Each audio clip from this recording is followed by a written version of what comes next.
A coalition of women civil societies under the umbrella of Woman Manifesto asking against the suppression, oppression and suspension of Senator Natasha Akpoti from the Red Chamber of the National Assembly by the Senate.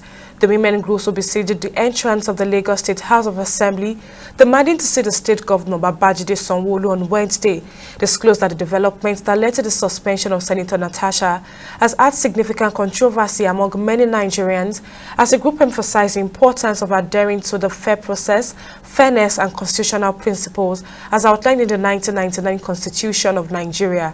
The coalition also pledged their full support to the suspended senator as they urge all stakeholders to respect the Constitution and uphold the rule of law and support women who represent their different federal constituency across the country.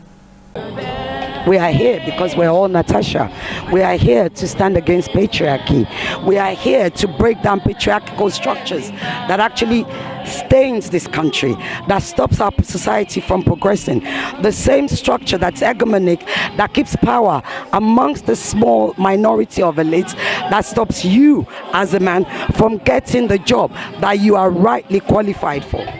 The same patriarchy that stops me as a woman from being able to be part of a political system in this country. The same patriarchy that continues to create gates and boundaries against women from being part of our governance. The same patriarchal structure, it is systemic and systematic, that they have weaponized against Natasha, Senator Natasha Akpoti. The same patriarchal structures, the systemic patriarchal structures that actually creates victims of Stockholm syndrome, like Ireti Kingigbe, like Itagiwa, like Florence Tagiwa, like Olujimi, like Adegbule, who hasn't said a word, and the rest of them.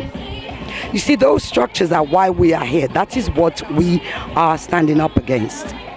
Looking at the role that Natasha has played at the National Assembly and the suspension, women are saying no because we see it as a form of discrimination, not only to Natasha, to all other women, but to all other women in Nigerian society.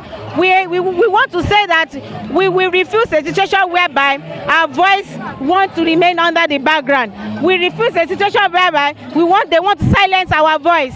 Women have rights to make decisions. Women have rights to contest election. They have rights to participate actively in election. And so in any situation whereby we want to subdue their voices, women are saying no. And we're saying it to the National Assembly, to the presidency, to the Lagos State House of Assembly. That the Ethics Committee and the Senate as a whole has taken an an oppositive stance against Natasha without even investigating the case. We can see their voices in the media, we can hear them, and we believe that they will not be fair in their judgments. But we want them to conduct an open hearing, a public hearing in the allegation of sexual harassment raised against the Senate President, because this is not the first time someone has raised an allegation of sexual harassment against him. And this situation is critical for us in Nigeria as a referral point for women and girls across the country who are also facing harassment. And we need to understand that harassment is different from assault. We're here because we women have been suppressed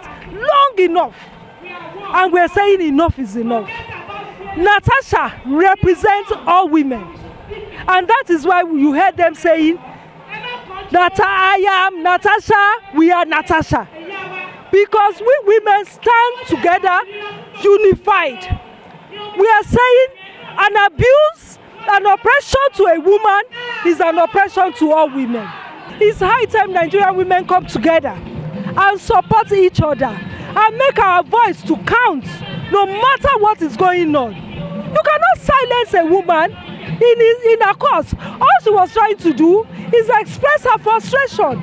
She has been called names and so on. If they were not biased, if they were not prejudiced, why wouldn't they allow her to voice her frustration?